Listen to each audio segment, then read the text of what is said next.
पक्षाचं ब्रीदवाक्य असेल, बढती आणि संघटनात्मक जबाबदाऱ्या किंवा निवडणुकीतील उमेदवारी, ज्याचा उल्लेख सुनेत्रा पवारांनी केला की कोणाला उमेदवारी दिली पाहिजे, काय केलं पाहिजे.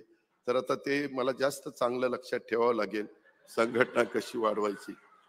हे आधीच मला सांगितलं असतं तर मी कुठे गेलो असतो. काय तर जोडलेल्या कामगिरीवर आधारित असतील आपल्या पक्षात.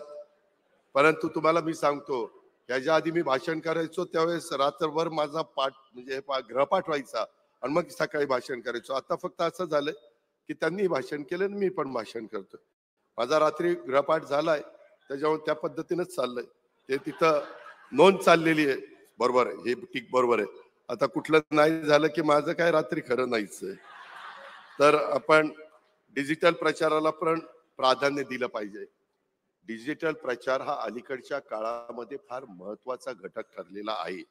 तंत्रज्ञानाचा AI, मित्रांनो, सगळ्या क्षेत्रामध्ये आता AI आलेलं आहे.